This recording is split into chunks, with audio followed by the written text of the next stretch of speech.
Morning to all of you, respected teachers, delegates, and dear participants.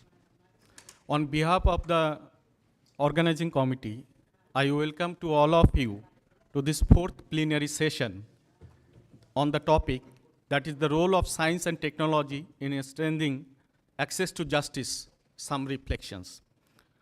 We have among us many scholars, but for this particular plenary session, I want to invite Professor Dr. Arvind Tiwari and Dr. Asha Srivastava ma'am on the dais, please.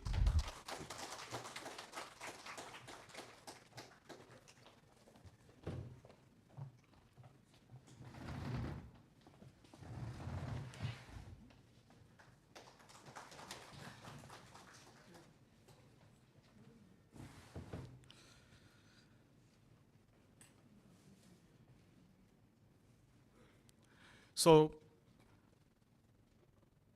I want to start with Professor Arvind Tiwari sir, whom I know since 2016.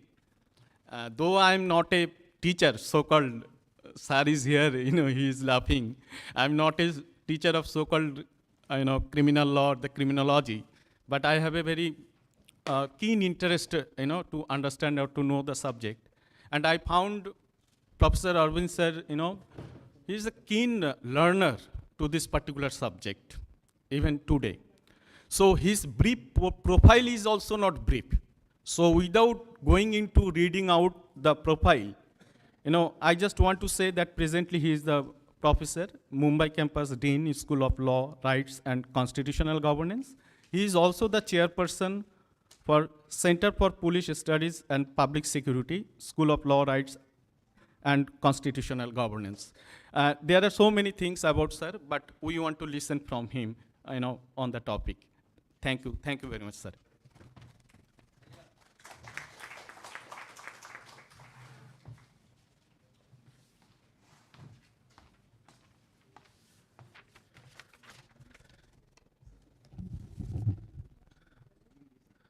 Good morning, respected teachers, esteemed participants.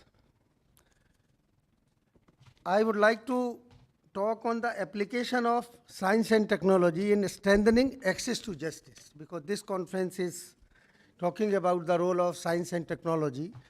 And I will present my views in three parts. Part one would be that how science and technology is used by the criminal justice system currently. Number two, part two would be what are the issues and challenges in their application. And third, suggested agenda for the researchers and teachers and the students, something which we can do as the scholars in the field. So as we all know, that crime is a threat to the freedom and democracy. And this is a very serious kind of situation. Nowadays, if we'll see, crime scenario is of different kind.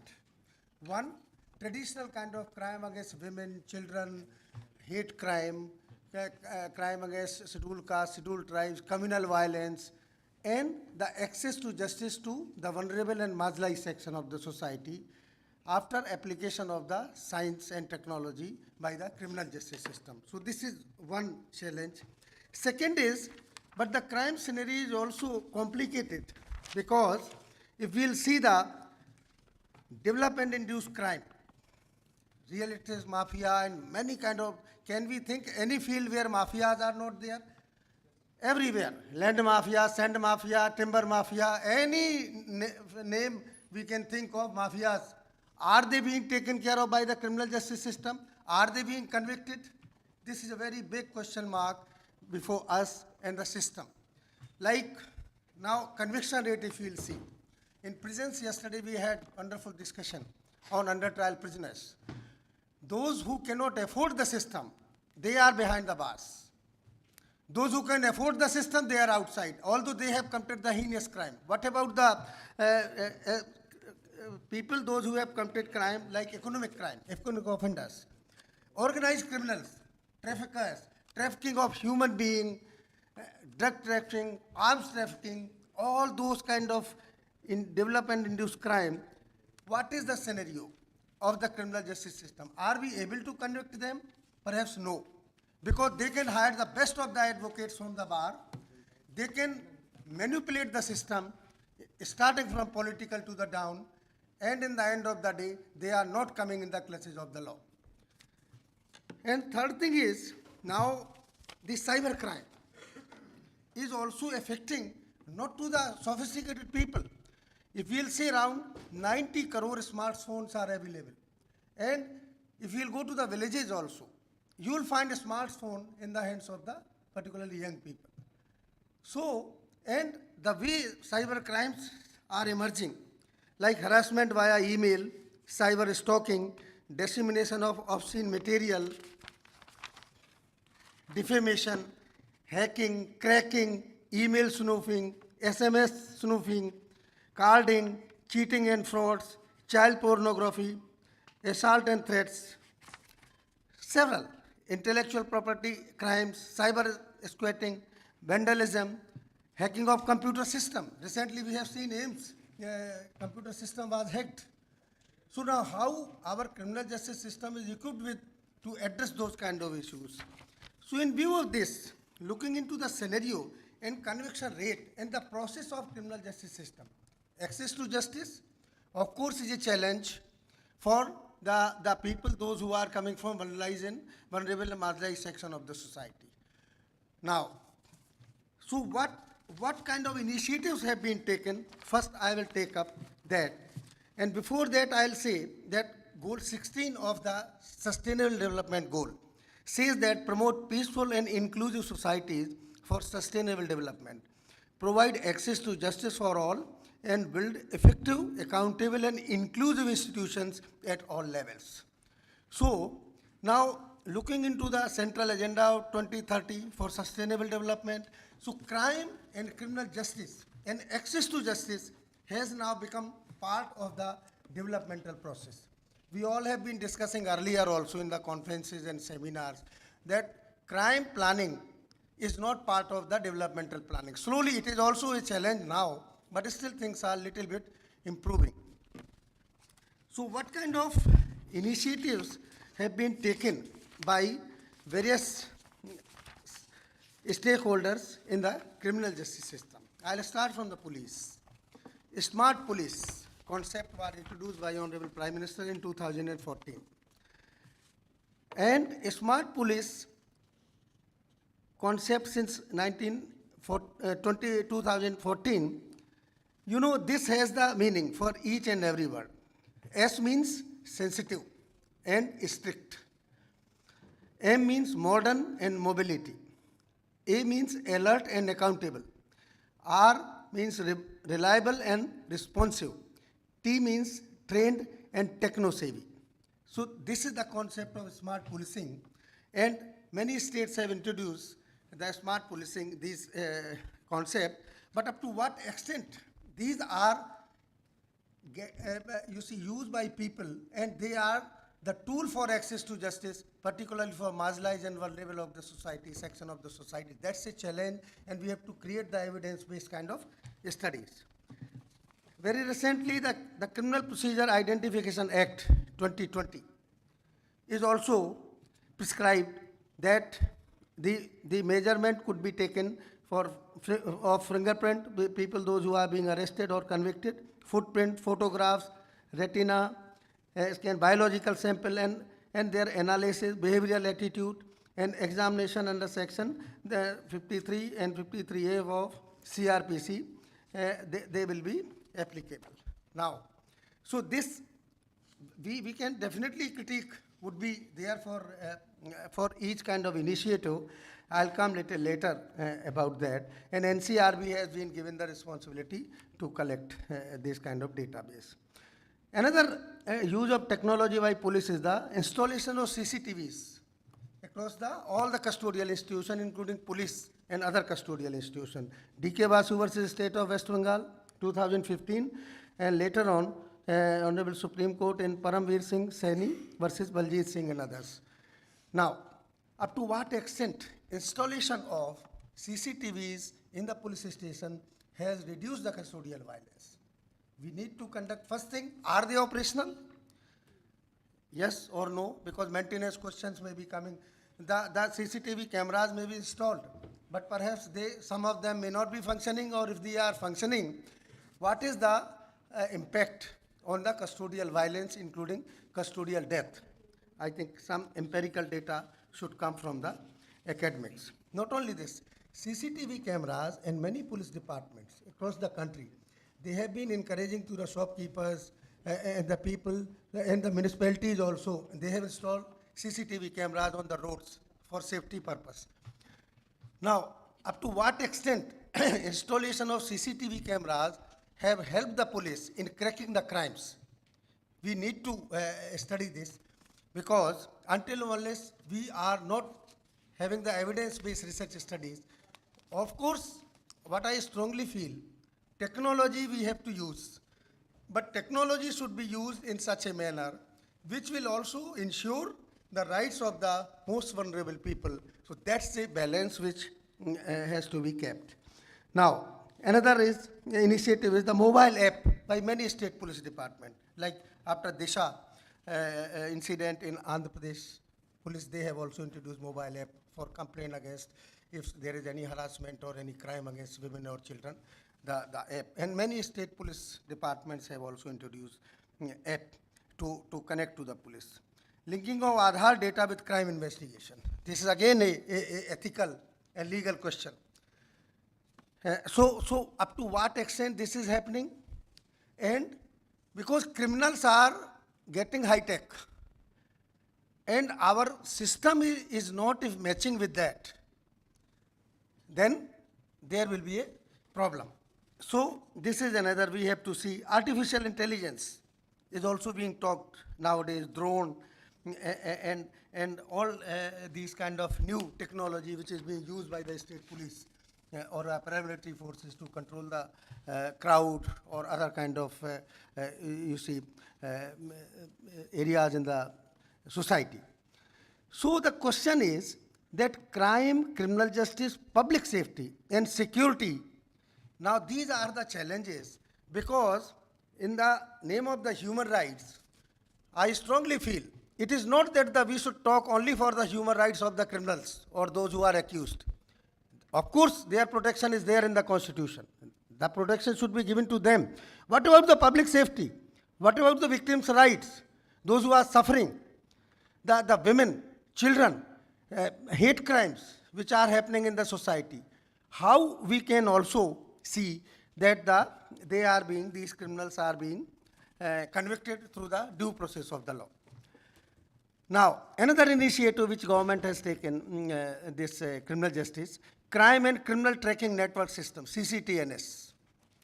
Although you will find studies sponsored by BPRND and other organizations, but I would call upon that academicians should take up their studies relating to these areas, because CCTNS, the government is claiming that all the police stations, 16,000 plus police stations across the country are being connected to the CCTNS, and FIR, etc. are being uploaded.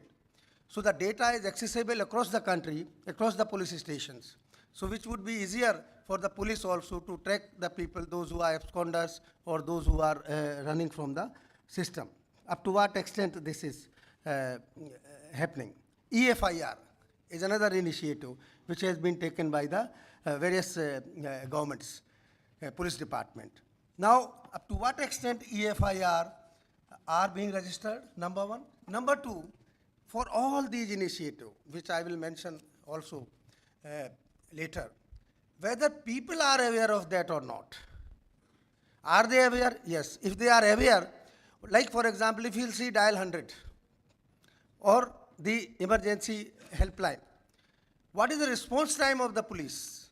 Reaching to in the rural areas, urban areas, semi-urban areas, all these are, because police department, if you'll ask across the state, they will claim that this is very successful. 2 minutes, 3 minutes, 5 minutes, 15 minutes is the response time of the police to reach out to the scene of crime after getting information through dial 100. Up to what extent this is public is aware of that, number two. Are they using the technology? If they are using, what is the response of the system towards these people? That is also zero FIR. You know, the jurisdictional boundary is removed. So if crime is happening anywhere, the registration can be done any part of the country, and later on that can be transferred to the concerned police station. So all these initiatives, ladies and gentlemen, are being initiated by the government, but up to what extent people are aware, up to what extent these are successful, where are the problems, these all are the areas which are subject for further investigation. Then emergency response support system. This now your Pan India single number 112 is launched by the government.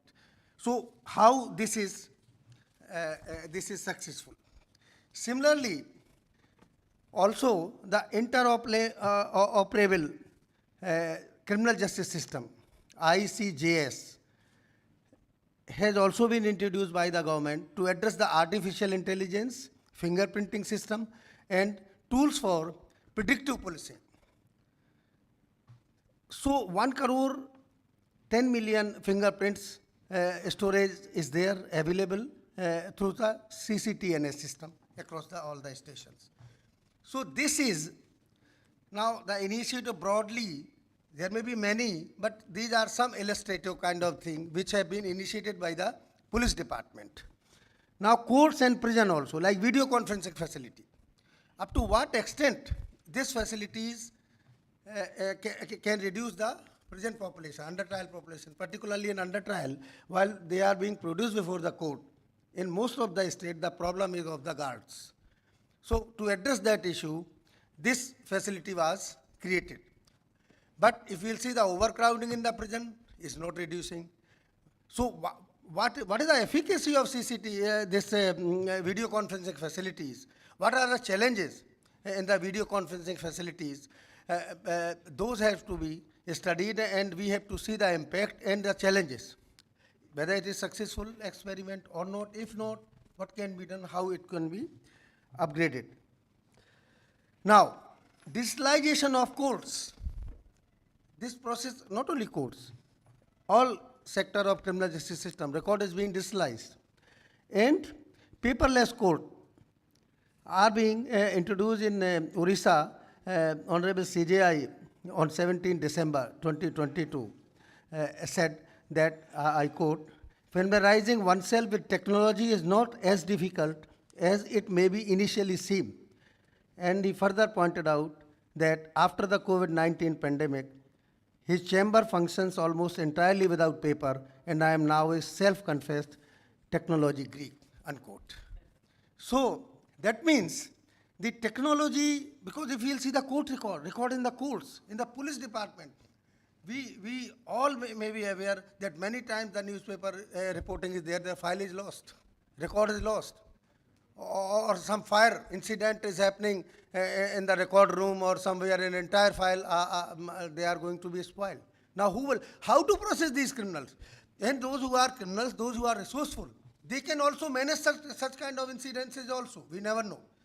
So therefore, there is a need for digitalization, which government is doing. Up to what extent the digitalization process is successful in all these sectors, police, prosecution, court system, and the prison system. Like prison system, if you'll see, that history tickets of many prisoners and the other kind of records, up to what extent that it digitalized. If you'll see the file, those friends, Madhav Somasundaram and teachers, we all know, those who are working in the field of correctional administration, when we go to the jail, central jail, and see the records, you ask the history ticket and other kind of record, it is so इतना मुश्किल है कि ऐसा लगता है वो फट जाएगा. अगर आप देखते ज़्यादा खोल देंगे 2-4 बार तो वो फट जाएगा, रिकॉर्ड ही नहीं मिलेगा. So there is a need, whether CCTNS, through CCTNS, this has been connected, the prison system also, or not, because that will also help them to address the rehabilitation of the prisoners, or to prepare the pre-release planning with the other authorities. So this will help the jail authorities. In many ways, this could be helpful. So this is another area which, so e-court is also And E-committee is there, set up by Honorable Supreme Court, which is addressing these issues. So how e-court system is functional? What is happening in the courts? If we'll see particularly the infrastructure in the lower courts, it is horrible in several places. So how we can also see that the technology is helpful to the judiciary, particularly at the district level judiciary. So similarly, we come to the just I'll quote a few things, like e-court mission mode project include provision of video conferencing facility between courts and prisons, inter alia facilitate hearing of the under trial prisoners at 500 locations across the country. There is a lot of data about this. Up to what extent the video conferencing facilities is happening and what is the result of that? And you know that Department of Law and Justice has also taken initiative which say that innovative solution for holistic access to justice. Now, tele-law, reaching the unreached, an e-interface platform that aims to empower people through pre-litigation advice for rightfully claiming their entitlements and for timely addressal of their difficulties. It seeks to connect the poor and marginalized section of the society through a dedicated pool of panel lawyers via video conferencing, telephonic facilities available at the common service centers, etc., etc. My first question is whether people are aware for whom this has been created. If yes, up to what extent? If not, what can be done? Because I don't believe that we must only criticize the government and say, okay, this is not happening, that is not happening. No. We all have to work collectively. Although, as many of my colleagues will also agree with me, that to work with the criminal justice system, particularly for the criminologist, when we work at social work, of course, and sociology, other discipline, not law people still have little better access to the criminal justice system. But for criminology students or teachers, like jail visits nowadays in our country has become so difficult after 2013 that it depends on your liaison with the jail officers. Otherwise, you will not be given access to take the students to visit the jail. It depends from person to person. If you are going through judiciary, perhaps you will get a little better access. Otherwise, if you are independently writing, many times permission will not be granted. If granted, 100 conditions would be put to you.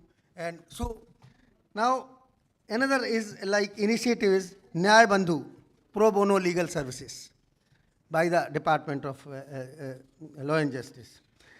So this aims to create a pan-India framework for dispensation of pro bono legal services. Under it, advocates interested to volunteer their time and services register on the Nyaya Bandhu mobile, whatever. What is the field reality? How many lawyers have been registered under pro bono scheme? And what is the quality of legal services provided to the people by these lawyers? All these are subject matter for further investigation. Now, legal literacy and legal awareness. This is another area. So like legal literacy, if you'll see, in our country, the legal law, language of the law is so difficult that for us, those who are not from law, we have to read several times. Despite that, perhaps we may not understand the full, that what is the essence of without a support of the lawyers or the law teachers. So the law should be so simplified in such a manner that ordinary educated person can understand that what is the meaning of that. Perhaps that is also another challenge before us. Pendency, we all know about use of 4 crore cases are pending in the courts. I will not go into detail. So the pendency of law, if we'll see, what I feel, if we are not using technology, see the witness, when the matter comes to the for hearing, majority of them, they become hostile. Now, if the police, Dr. Asha would be, I hope, speaking about the use of forensic science. and forensic investigation, how it is helping to the judicial system. But there is no witness. If there is a mafia crime or the crime committed by gundas, who will be giving the witnesses? Is there any witness protection program? For namesake, yes, there is a scheme. But how it is being applied? The fear from the police and from the criminal is so high that the ordinary people, the law-abiding seat, I would like to submit that majority of the people in our country are the law-abiding. What about their rights? Do they have right to get safety and security? So I think this is the equal question before us, that the use of technology, how, up to what extent this is helping. Then, like trial prisoners through the information communication technology. So this is ICT, how to use the ICT, etc. And National Judicial Data Grid. I would like to call upon students of criminal justice and criminology. Huge data is available relating to crime, criminal justice system, the court, the pendency. Now, useful researches, evidence-based researches should be done, and there are a lot of, sponsoring agencies. So, as Professor Madhavan was saying, that the translational criminology, this is the translational criminology where we have to take up those kind of researches and encourage the students to take the dissertation, PhD, and other kind of research projects which could be helpful to the policy makers also. Because I would like to tell you all that I have been very closely working with the criminal justice system. Although it is very difficult to work with the criminal justice functionaries, at times there is a lot of frustration also, that why unnecessary to break our head. But still, when we work with them, many good officials are there, those who are supporting us, those who are helping us, those who are trying to understand our problems, and also they share their problem. So therefore, national judicial, now this is the question, even awareness not from the common people. What about our criminology teachers and students and criminal justice teachers and students also? So up to what extent are they visiting the website? Are they looking the data? Like yesterday we were saying, some of the presentation we were saying, the data relating to crime in India 2021 was released, but that was not reflected. Up to what extent our scholars are aware about this database, which is available in different websites relating to that. And you know, very recently, Parliamentary Standing Committee on Home Affairs 237 report, which is entitled on Police Training, Modernization and Reforms, presented to Rajya Sabha and Lok Sabha on 10th of February 2022. Has detailed, they have discussed these initiatives and what kind of compliance has been done by various state governments. Now it is up to the researcher for us to see that, because the government data and the data generated through the academic researches sometime will vary, and therefore we need to create. So I would also call upon my young colleagues from criminology and criminal justice to look into these reports also. Many times our students from law also I have seen, when they are presenting the paper, जो हाथ में लगा, एक घंटे बैठे, जो website में चार छह वेबसाइट देखी, जो आ गया, copy paste, fine, that's okay. Paper is ready within 6 hours. Assignment is ready within 8 hours. Tomorrow they will make the presentation. So, therefore, our scholar, student, teachers particularly, should also be little aware, and they should also keep themselves, updated about this. Now, human resources for in the police, like police reform, we all know, or the reform in criminal justice system is a huge challenge, and several issues are there.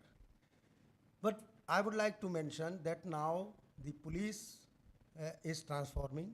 Yes, there is a violation. There are issues which have to be addressed and challenged. We have to challenge them. 35,000 police officers have laid their life while performing their lawful duties. What about them?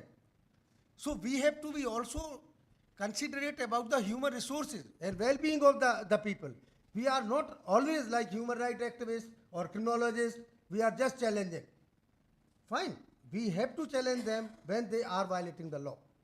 But also we have to take care that well-being of them and how they can also be supported.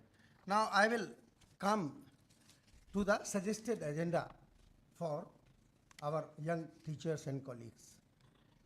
What I feel, all these initiatives, we have to test through empirical studies. Although it is difficult to get permission at times, it is frustrating to visit several times to these agencies and get the data, because until or unless we are not doing empirical data, creating empirical studies, we cannot claim, like for example, access to justice when we talk. Whether the accessibility to justice through technological innovation is available for the vulnerable and marginalized section of the society. Because there are several initiatives which I have listed out. These are illustrative only. There are many more. Up to what extent they are aware. Not only awareness will not work alone. Whether they have the negotiating power with the system. What are those difficulties which are being faced by them? And third thing is this, the linkages of the universities with the system. Like this report also, if you will read, this has very clearly recommended that the linkages with the universities and the government department criminal justice system should be enhanced, increased. So this is, and perhaps we will not get a very welcome kind of invitation from the criminal justice people. Sometime you may, but generally not. But I think this is our responsibility also as the academicians, that we have to take the basis of these reports, judgments of the Honorable Supreme Court and High Courts, and let us see how we can build upon the linkages and do some kind of studies which could be helpful to the policy makers in future, not if fully, up to some extent they can take up our database and they can utilize that. Revisiting of the laws. Professor Pandey is part of that committee. I think still, sir, committee recommendations, committee has submitted the report of the reform in the criminal justice system. We don't know. We hope that we always say that the colonial kind of legal systems. I hope that after this committee's report, when the government will consider, perhaps some new changes would be there in the all subsectors of the criminal justice system, police, prosecution, judiciary, and the correctional system.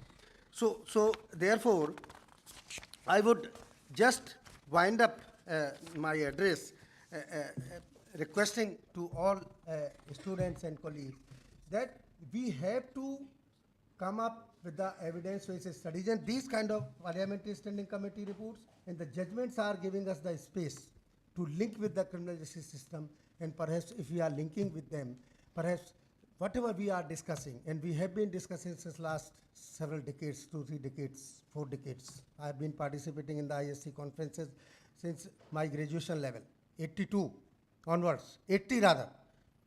I was a volunteer in the Sagar University when the Sagar University hosted the conference in Sagar, 1980. Since then, I have been participating in most of the conferences.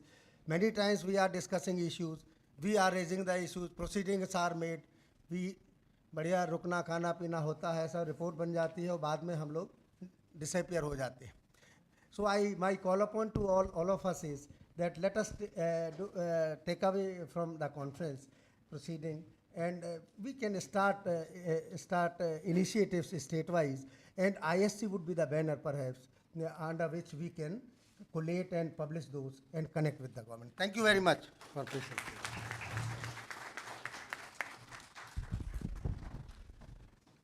Thank you very much, sir, for your informative and suggestive deliberation. You have raised so many issues, so many points. Even I was looking to Pandey sir, he was also taking note. I think, we can discuss some things. But, 2 points just I want to mention that, I appreciate your concern about the law-abiding citizens. That is one point. And second point, sir, forget about the jail visit. Even one of my PhD scholar, he got permission to visit the age-old home maintained by the government of West Bengal after 1.5 years. Even when she wrote a letter that unless you give me the permission, you just write it, otherwise I will write the letter to the CJI and the president. Okay, so this is the reality. Yes, sir, in criminal justice system or in a criminology, victims, were nowhere for a long time. Obviously, it is people like you, Pandey sir, their initiatives that they are bringing the victims within the criminal justice system. Otherwise, those people are missing somehow. In the morning we read the menu of some criminals in West Bengal also. Some CBI inquiry is going on, and some criminals who are inside the jail, whether he will take the pathar mangsho or khashir mangsho. Okay, this is the news item, sir. This is the news item, that whether they are taking chicken or mutton inside the police custody. So I don't know, for whom the justice is working and for whom the law is working. And it is also true, sir, that maybe, a large number of people, because NUJ is not in India. It is very easy to discuss about justice, access to justice delivery system when we are sitting in this air-conditioned chamber. The reality outside of this, room, it is quite pathetic. And sometimes it is disturbing. And at many places, even I don't say that I am a law teacher and I teach the subject justice. With these few words, I want to invite Madam Dr. Asha Srivastava. It's my pleasure to say that, whatever her present designation and present position is, she is the visiting faculty of our own institution. Presently, she is a stalwart in forensic psychology in India. She did her PhD in psychology from Lucknow University, UP. And currently, Madam, he is serving as the director, CBI, CFSL, New Delhi. Without wasting any time, we want to listen to you, madam. Please come.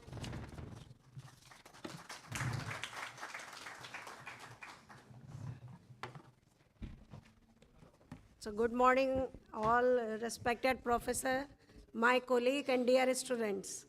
So today I am going to discuss about the crime against women and children and how in forensic settings and how the criminal justice systems, they help also. Volunteer? Hello.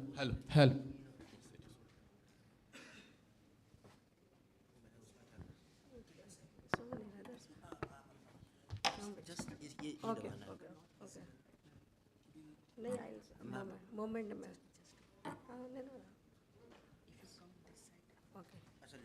No, I'll take this. See, if you will see the NCRB data nowadays, in 2020, you will see in POCSO Act cases, many cases only the crime against female girls.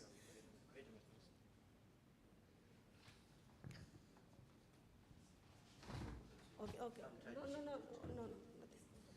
So many, about the crime against women and children in POCSO Act cases also, if you will see 90% cases are against the female.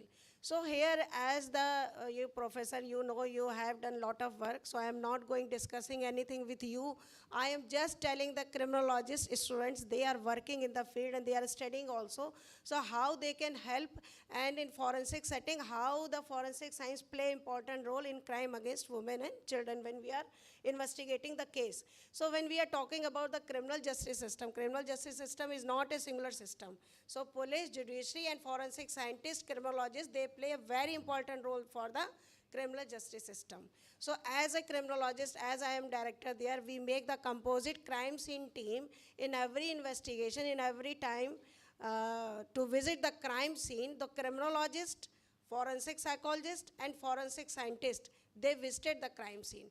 Because as we are talking about the judiciary, they are not working in the field, they are in the court, and they will decide the person is guilty or not. So without evidence, they cannot do anything. Suppose we know many things, but without evidence, you cannot do anything.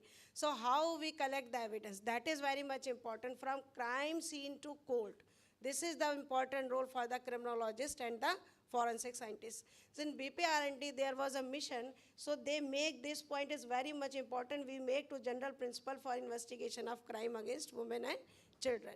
Because when as a police person, when they are doing the investigation, they are using the third degree method also. They are applying the different method also. So human rights commissions, they are saying that we should replace the third degree method. So forensic scientists and criminologists, they play important role for the investigation purpose also. They help the investigating authority and they help the judiciary also to arrive the decisions. So they are the very important role. Because so when as far as this university is concerned, this university has the law department also. This university has the forensic science department also. So it's a good combination. If in every time, in every crime scene, they can attach their students with local police, because they are collecting the evidence from the crime scene. If nothing will get from the crime scene, nothing will happen.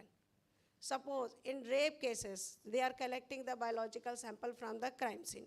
So police person, generally they are constable, they are going in the crime scene and they don't know anything how to collect the sample from the crime scene. In many cases we will see, we are doing many DNA tests, but even then not matching. Why? Because they are not proper collection. So as the forensic science department, they are teaching their students how they collect the sample from the crime scene, and transportation, storage, and then the present in the court. So this is the suggestion also. So this is they can attach their students to police station, so they can learn and they can collect the sample from the crime scene. Because when we are talking about the crime against women and children, so we are talking, but how they will get the justice? If we will not do the properly investigation and it will not reach to the court, the naturally the judiciary also, they cannot do this thing very well. So in role of forensic, you will see forensic psychology, forensic serology, forensic biology, cyber forensic, forensic toxicology, and forensic photo division. All play very important role when we are investigating the case about the crime against women. You see, about the crime, who knows about the crime? If any crime is committed, who knows about the crime? Neither the judge, nor the advocate, nor the forensic expert, nor the police investigator, nor the media. Nobody knows about the crime. Only the victim and offender, though they knows about the crime. And both are the human being. So as a criminologist, you can investigate, you can interrogate, you can find out who has committed this crime. As Professor Tiwari also explained about the witness. So many times you will see in many real cases, no witness is there. This is the truth. In real cases, you will find out no witness is ready. And sometimes witnesses are ready, but they are giving the false witness also. You don't know whatever he is saying, he is telling the truth or not. His fabricated statement is given by them. So this is also the scenario. So only the criminologists, they can play very important role for the find out. So as we are focusing about the criminologist and the forensic psychologist also here, so they in many of the cases nowadays, if you will see, no physical evidence are available. This is the fact. Because criminals, they are more knowledgeable, more high-tech, they know how to destroy the evidence. If you will see nowadays in Aftab case, a very well-known case, so when we did the assessment also of Aftab, so after committing crime, he studied full forensic science. This is the fact. Because I am talking not theoretical, I am talking the practical aspects. He studied full forensic science, how to destroy the evidence.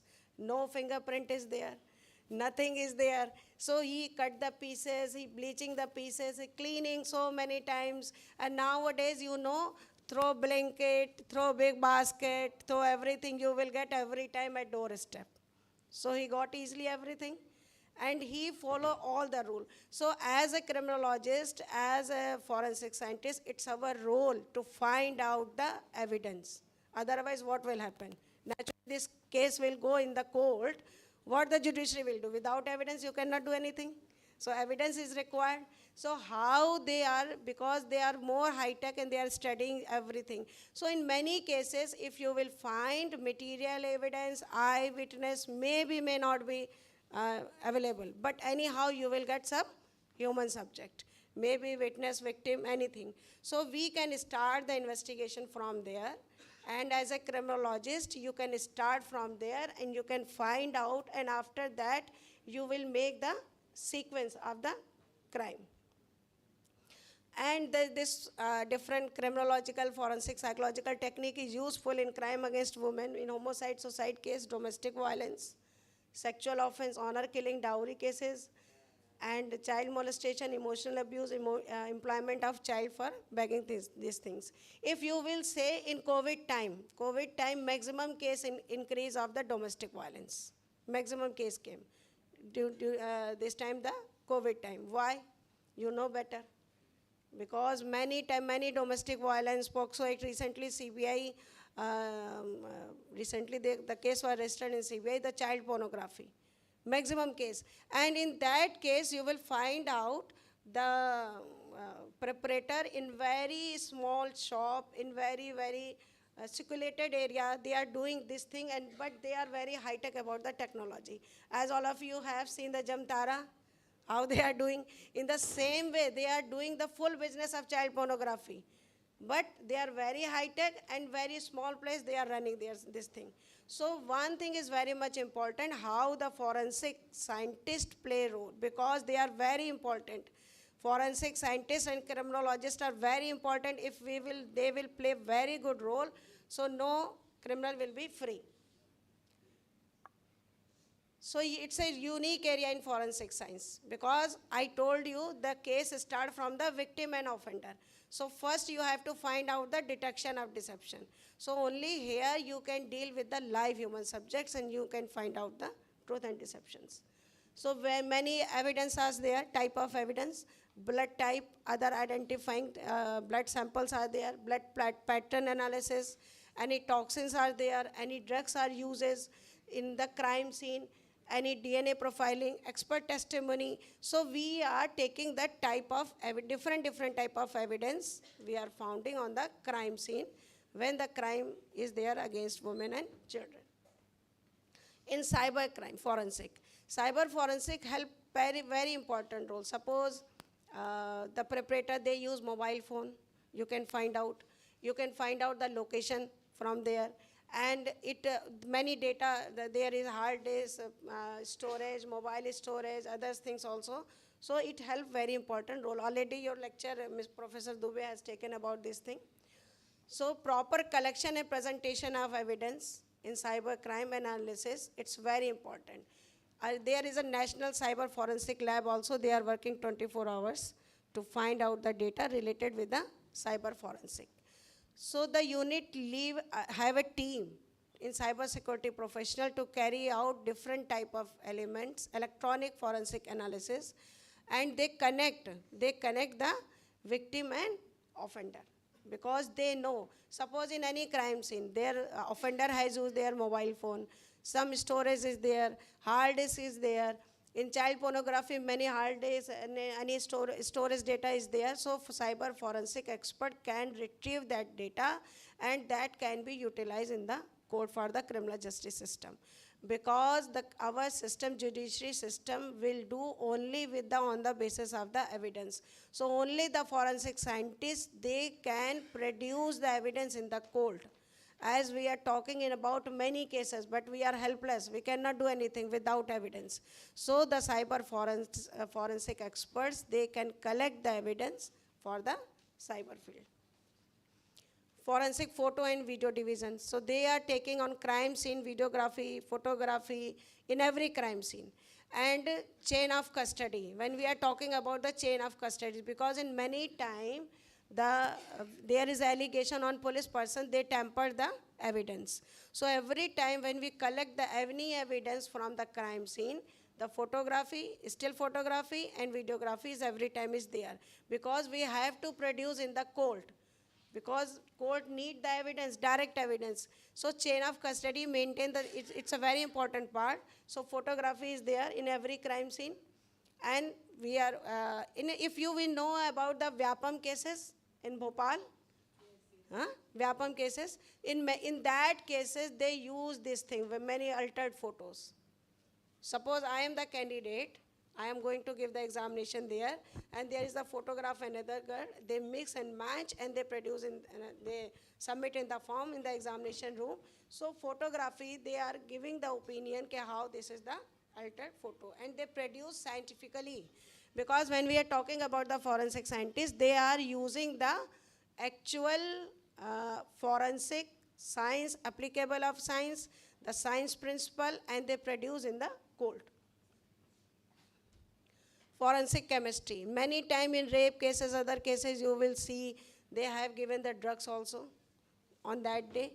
And some burning cases, chemical is there in crime scene. So forensic chemistry, they are playing a very important role because they can do the identification of data.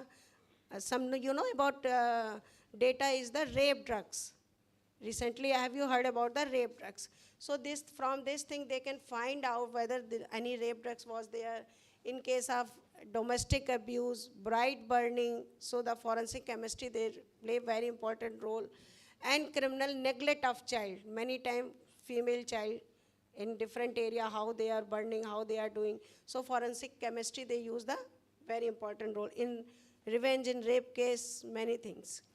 So I'll discuss some case, how the forensic science play the important role in that particular cases. You see Shraddha murder case. All of you are aware about this case. So till now, what the forensic evidence collected? I am not going to discuss, you know about this thing. The forensic team collected bones, correct? And recently you find it match with the DNA. So it is the good evidence because it's connected from their DNA, and it prove the child is of father, the father and the with brother also of Shraddha with the DNA profiling. And forensic anthropological examination was doing, layer wise analysis to identify intent was used, narco analysis was done in Aftab case, and forensic clinical analysis was also done कि Aftab is mentally fit or not fit, because this is the main question. In the court, he will take the plea, I was not mentally fit at that time when I committed this crime. So for that reason, the forensic clinical analysis was also done. To on paper, it is record is very necessary to find out that he is mentally fit, because you have seen and he has no sense of sadness, anything in the mind, and he is doing in proper consciousness, but in the court he will say, I was mentally sick, so I did this thing. So this thing is also done. Forensic statement analysis was also done to find out the guilty and truthfulness, and polygraph test was done. So till date, these are forensic investigation is done, and further we are doing some more to produce in the court, because when we are talking about the criminal justice system, we have to produce the evidence in the court. In this Katwa gang rape case, you know the victim belonged a very small family, and in 2018 cases, she disappeared. Maybe you know about this case or not? Anna, you know? Yes. Yeah. She did. Yeah. So 8 people was in what the forensic thing, vaginal swab collected, hair strand, blood sample of 4 accused, viscera of deceased girl, the girl's frock and salwar, and blood stained clay from the scene. So what the result? The post-mortem revealed the presence of chlorozepam in the body of the girl, which indicated the girl had been drugged with a sedative before was raped and murdered. It was proved by the forensic chemistry division. The hair strand recovered from the temple matched the hair strands taken from the girl, which suggested that she was kept active in the premises of the temple. Because we have to connect the everything from where you collect this data, where it is examined, and how you produce in the court. In Shakti Mill gang rape case, I think all of you are aware about this case. So I was there in that case. The 5 accused were there. Every time they were worried what will happen. So only this girl complained, but before that also the group he has committed many rape cases was there. I am discussing only 2-3 cases here related with women and children, because there is a huge list of cases. So what the forensic evidence? Match DNA sample of the 5 accused that were found on the victim cloth and body, and also on dupatta recovered from the scene of crime. Correct? So DNA match. Then mobile phone record, fingerprint on the broken beer bottle used to threaten the victim that have matched those of the accused. This is the second evidence. Laboratory reports, physics, forensic physics, they collect the soil sample. So found on the cloth of the accused and the victim which match sample of the soil in Shakti mill, confirming the presence of the location. Correct? And while crimes in profiling, layered wise analysis, suspect detection system help to find out the intent. Forensic psychological analysis was done first to understand the mind of the subjects. So every time the criminologist and the forensic psychologist, when the subject start interrogation, every time they are present there. So analysis of photo and video of forensic photo and video division was done by the there. So I am discussing how the forensic investigation help in their cases. In Nithari murder case, you know, so 14 girls, more than 14 girls were there in Nithari, and see how the skeleton collected was subjected to DNA test. Forensic expert created many reconstruction of the skulls to identify the victim, because victim identification was also a questionable things there. The accused was subjected to narco, polygraph, brain mapping, and main psychological analysis was done. Why he was doing? He has having sex with many with childrens, with female childrens. So why he is doing this thing? So basically it match with the DNA. And as a legal student, as a criminologist, you can see the judgment also. In judgment, they have mentioned how the forensic scientists and other, they play a very important role to arrive the decisions. Now this was the very famous case of Haryana, Bahadurgarh, serial killing of 14 minor girls. He used to, there is a pattern, he kidnapped only minor girl. Only. And modus of operandi, he strangulated with the frock of that girl, only. So when he was caught by the police, many investigation was done. He was kept under observation in PGIMS Rohtak also. So doctor reported that he did not suffer any psychotic disorder.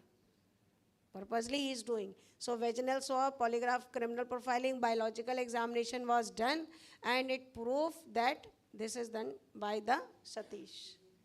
Badayu rape and murder case. There was a case, very important case, I think all of you may be aware. So an alleged gang rape and murder of 2 teenage girls was reported in Badayu in district UP. Many media came that time, and very sensational case that in India with the Dalit girls, this is happening here. So there was a team, every time there is a team. So from AIMS, the forensic medicines peoples were there, and from other labs, different experts were there. And after medical board examination, it was clear that they were not sexually assaulted. This was the main issues. They were not sexually assaulted. It is clear by the medical examination. Cyber forensic, they used to detect call details and location. Prime witness Nazru as witness, because every time witness tried to fabricate the story, and he changed the direction of the cases. So here he changed the whole direction of the cases. So after when he was examined, it was found that he is not telling the truth, and he tried to manipulate the things. So all these things will be collected there. Gudia rape and murder case in Himachal. So if you will see the judgment, in judgment they mentioned this case was only on the basis of DNA. And the other expert, physics, forensic psychology, DNA, they play very important role in the Gudia rape and murder case. And in judgment, every forensic evidence and other things are mentioned in the judgment also. Because DNA, the conviction was based on the fact that DNA from a blood sample. On that basis, the conviction was done. Shivani Bhatnagar journalist case. Here the forensic expert report was handwriting and fingerprint, call detail, post-mortem report. So it confirmed that he has done. So Supreme Court judgment, as we are talking about the criminologist and others, so Supreme Court judgment on 5th May 2010, you cannot force any persons to extract any information from the mind of the subject. So Supreme Court has given the direction that the consent of subject should be recorded before a judicial magistrate. So when as a criminologist, as an expert, you are taking any information from the suspect means maybe, may not be involved.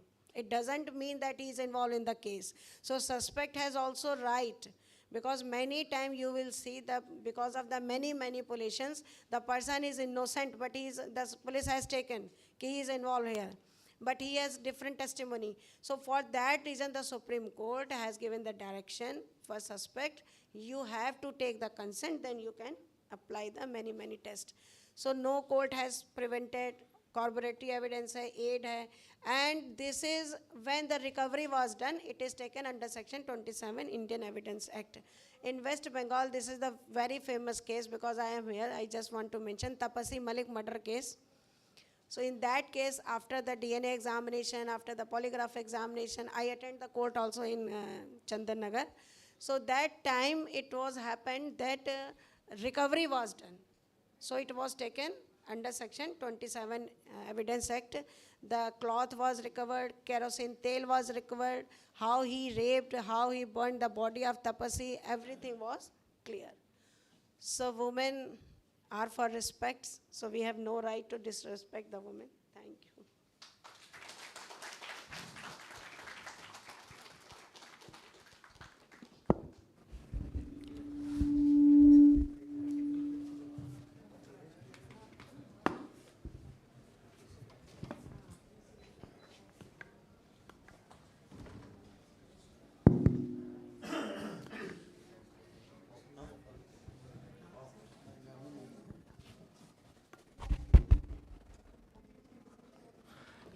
Thank you very much, madam, for your presentation.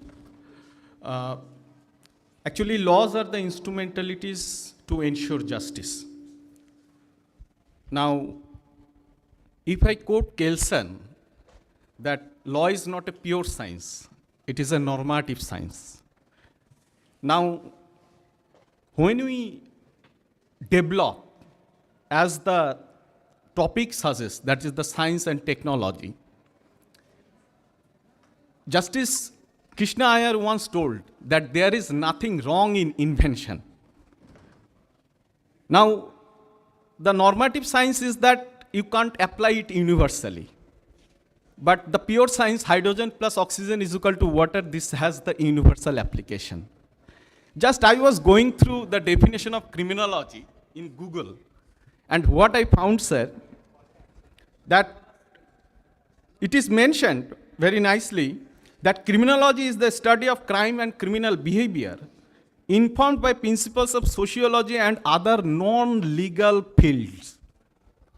Now the forensic science, if I treat, and there is no question of if, rather I am quite sure my colleague can correct me, that it is a pure scientific area. Now, when the crimes and the criminals are very much influenced by the modern development of the science and technology, then our justice delivery system, irrespective of any criteria, it must be technology and science-based justice delivery system. Thank you, madam, for highlighting this point. And obviously, we must amalgamate this normative science and the pure science together, because at the end of the day, it is the justice which is the focus as enshrined in the Constitution. And obviously, unless and until we can ensure legal justice, the concept of social justice which is enshrined in the Constitution will be failed. With these few words, from my end, now I invite a few questions, because we are, a little late. We have to start some parallel session. If sir wants to say something, or Shama Sundaram sir wants to say something, or if you have any query, any question to the speakers, you can raise the issues. Yeah, please. Volunteer, take the microphone there.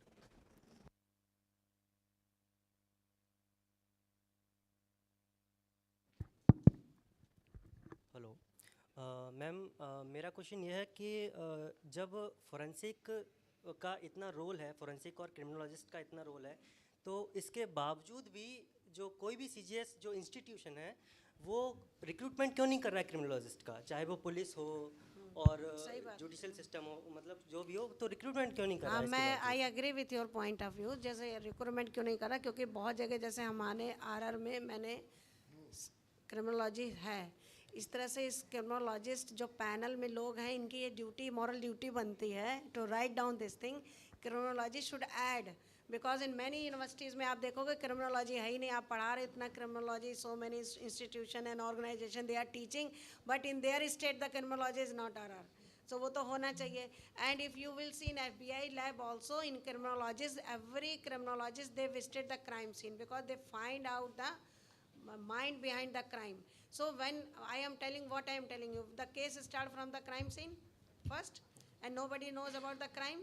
So you have some suspects, then the criminologist will find out, then the investigating officer will get the lead, and then the forensic scientist will come to prove that evidence. This is the scenario. So criminologist, I agree with your point, and I request of Professor Tiwari, he is a criminologist. How he will do, he will explain. Yeah. What?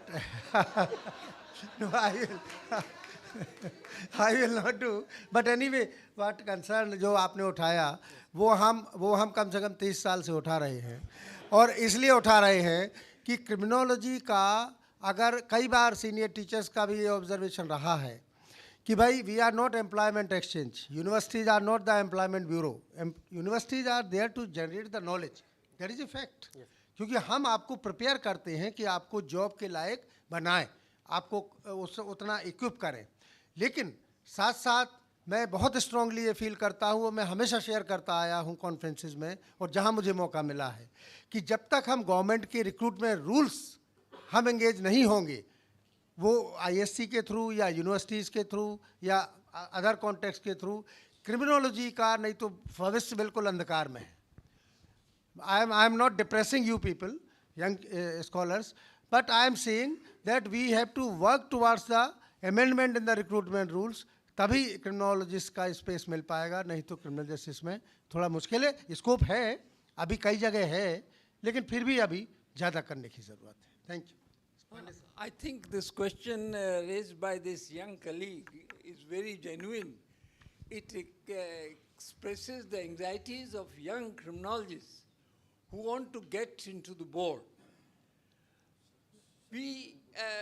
The way we have Dr. Asha Srivastava has placed it, it is wonderful. Asha, I congratulate you for that. And the way you have put it, role of forensics is limited to pre-trial stage. Then after that, there is trial. There should not be injustice even to a criminal, a single criminal.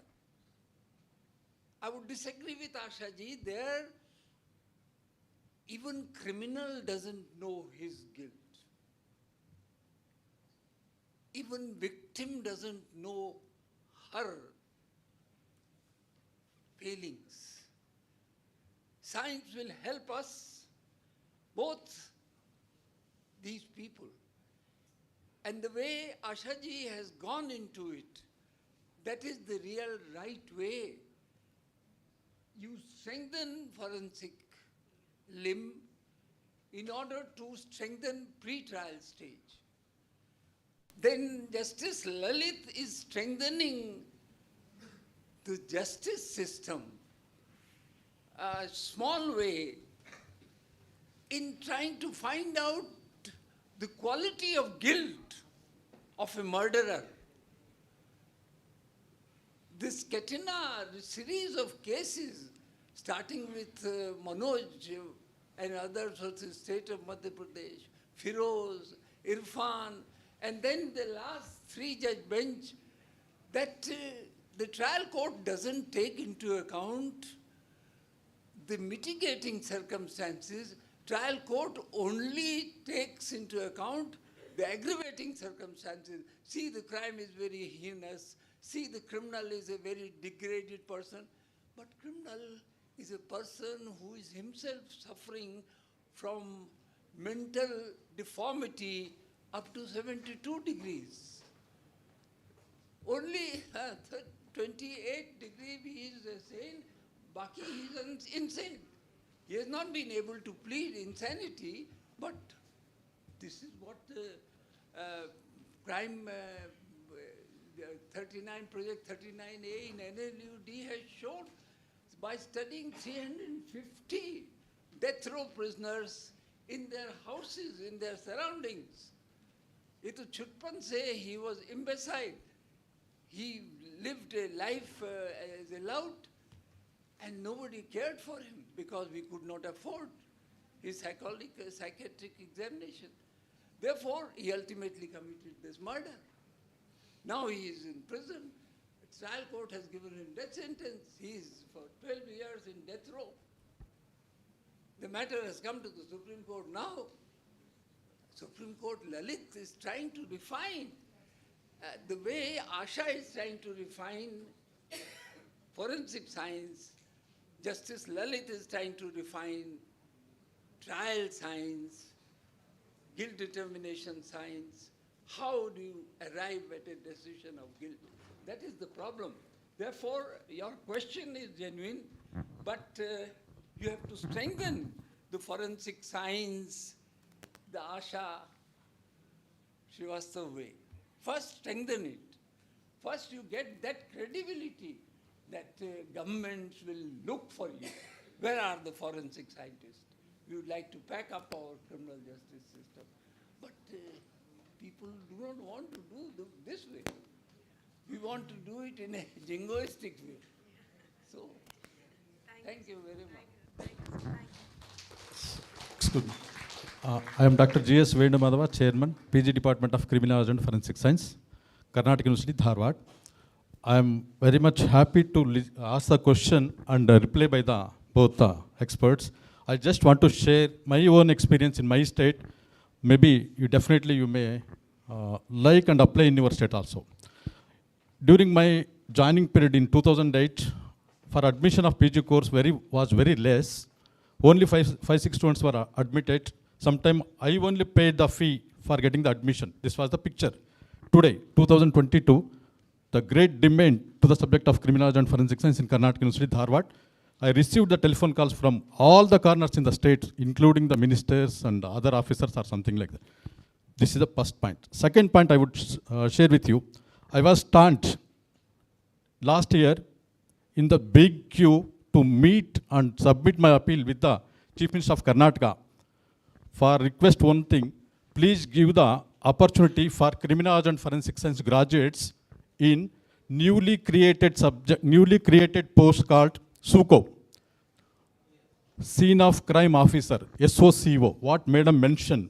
There is great need of criminology and forensic science experts.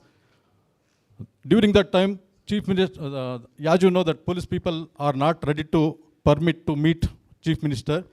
One of my relative was there, I requested, only 2 minutes is enough to convince with the Chief Minister.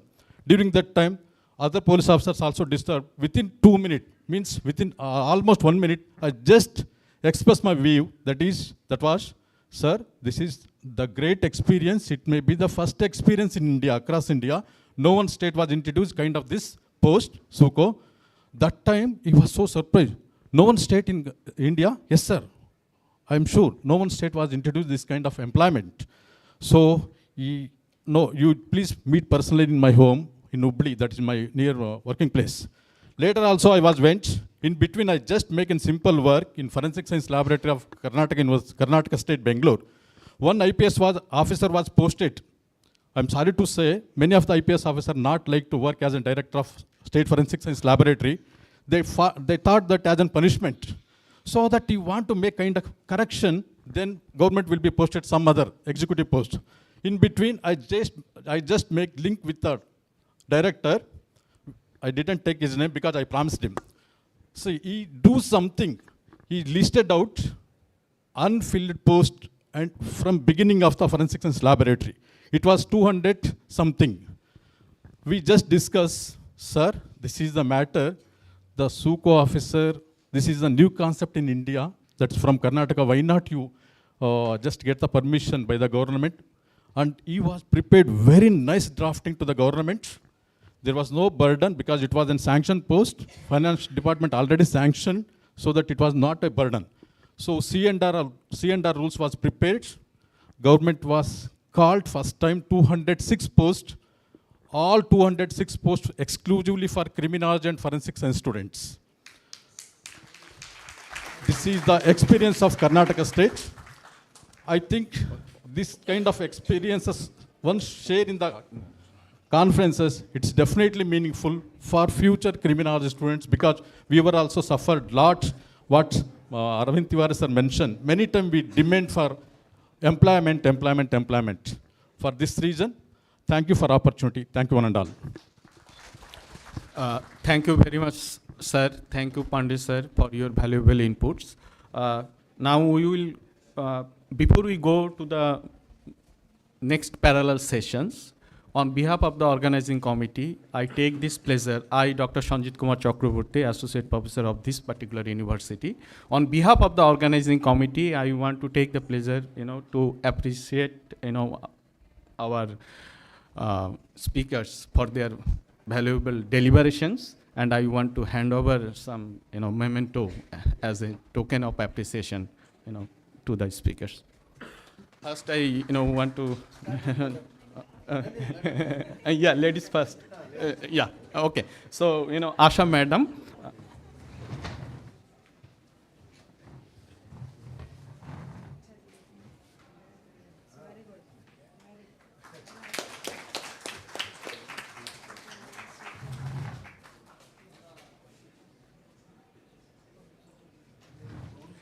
And now, Professor Tiwari sir, I am very much adorable to him. I am, okay. It's my pleasure, sir.